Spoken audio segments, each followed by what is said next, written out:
Welcome back. This is Scott Dennison, and we are learning to market your business on the internet. And this is part 5, going beyond SEO. Before we begin this, let me just share with you an essential truth about this whole process of learning to market your business on the internet. It's all about traffic, leads, and sales. The only reason for you to ever engage in this process, to learn this and apply this to your business, is to get traffic to your website, convert that traffic into leads, and to increase your sales with it. Otherwise, it's an expensive and time-consuming way to really blow off a lot of time and to blow off a lot of money. And really, most people don't want to engage in that kind of process. So it's about the traffic and it's about leads and sales. And we're going to cover that as we go forward from here and hopefully bring real value to the time that you've invested in this training. In this lesson, we're going to go beyond SEO and we're going to look at other ways to generate traffic to your website. Two of the best and most reliable ways of getting the attention of your audience are what would be referred to as blogging and social media. We touched on them lightly a minute ago when we talked about safe and easy ways of getting SEO traffic, but blogging and social media on their own can generate lots of traffic even if they never rank all that highly in the search engines. People hear me say that and they go, well, how's that? Well, first, when you write valuable content and you add it to your website, the search engines send out their spiders to index or grab that new article. And is when people like what you've written and they share it with their audience that you can generate a tremendous amount of traffic. You see, blogging can bring your work to the attention of others in your industry, and they pass it along to their readers. And when someone recommends your writing to like-minded people, you can get a lot of traffic from that. Now with social media, if you post a link to an article you wrote onto your Facebook page or you share it with your Twitter following, you can get a lot of traffic from that. Where it really gets interesting is when one of your readers decides to retweet your content, when they share it with others on Twitter. And the same holds true when someone likes or shares your content on Facebook or even sites like Pinterest. What's actually happening is that people are telling everyone in their audience about your work so that they have a chance to read it for themselves. If one of your friends, one of the friends of your friends sees it and likes it and shares it, well, you can get a ton of exposure and this can translate into traffic. In fact, a whole lot of it. Now, another form of traffic, another really great way of getting traffic that we've used off and on over the years is press releases. Now, this used to be the exclusive domain of large companies and major media outlets, but it's now being used by the smallest of businesses. Now, there's many ways that business owners can tap into the power of the press, but here's an easy way to do it. Use sites like the Content Authority or textbroker.com and have them write a press release for you. You'll pay about $15 for it, and you give them the piece of news or information you want them to promote, and they'll write a strong press release for you.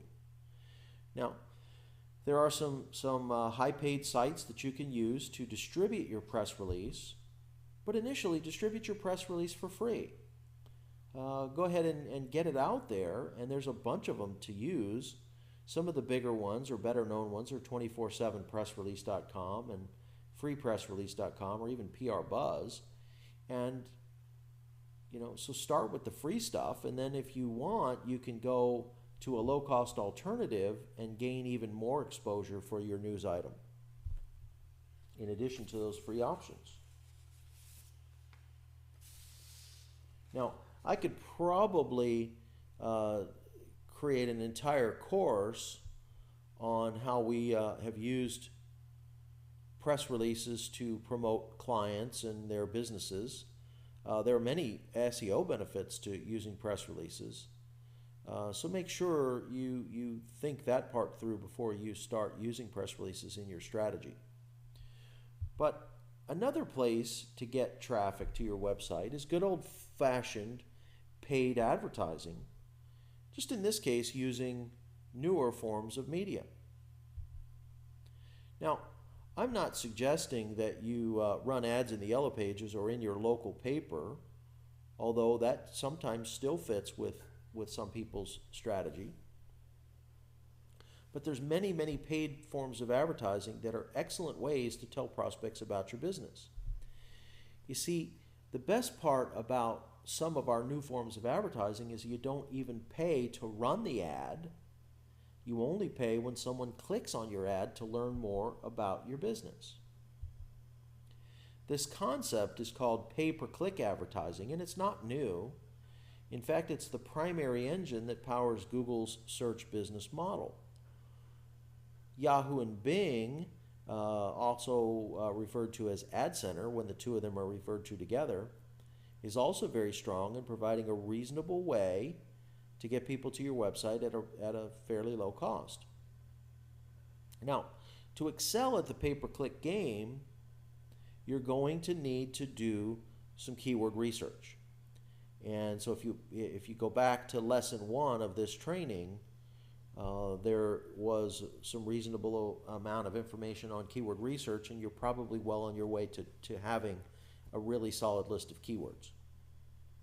If for any reason you're struggling with that, just reach out to us and we'll help you with your keyword research.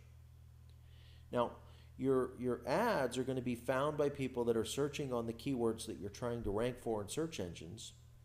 But rather than needing the SEO to get your site found, you just provide a bid for that keyword, and if someone clicks on your ad, they'll see your information and you pay whatever you were bidding. Now, the critical piece of this whole process of using pay-per-click advertising is your conversion strategy. And we're going to talk more in a minute about converting traffic into leads and how you make your leads sales ready. But just know this, you should never ever send paid traffic to the home page of your site. You want to send those prospects to a page that's very closely related to the topic or the keyword for what they were searching for. You see, these pages are known as landing pages, and if you send traffic to the main page of your site, you could end up paying for a lot of traffic that does not convert into leads. And trust me when I say you don't want that. Now, next, let's look at a variation of blogging known as content marketing. This is another terrific way of getting traffic to your website. Content marketing is the process of creating other forms of content that your audience is hungry for, such as videos, infographics, pictures, free reports, PowerPoint presentations, and that kind of stuff. Now, pictures can be posted to social media sites like PhotoBucket, Flickr, and Picasa, and shared through your social media network like Facebook and Twitter. And when you send pictures out that way, you're exposing them to people that would never see them on your website. That's a powerful strategy. Images with embedded content, with words on them, are oftentimes known as memes, and they're very powerful to be shared on places like Facebook or even Pinterest. Videos can be posted to sites like YouTube, but there's a lot of alternatives to YouTube, and you don't want to overlook those. Sites like Vimeo or Vidler. And also, you can share your videos through your social networks. PowerPoint presentations, which were once only the domain of webinars or live presentations, now can be shared on sites like SlideShare or even Scribd. Last on our list of ways to get traffic without SEO is social bookmarking. And people are familiar with the concept of bookmarking. We've used bookmarks in our physical books for years to remind us where we were or where we are, to mark content that we liked. And the same thing applies online. You can bookmark the content that you've created and distributed so that others can easily find it. And again, you'll use keywords and you'll use some of the technology that exists to bookmark your content. Some of the sites we use, dig.com, reddit.com, and StumbleUpon, and I've overlooked one here that I use regularly, is called Delicious. And those are all very famous and very old bookmarking sites.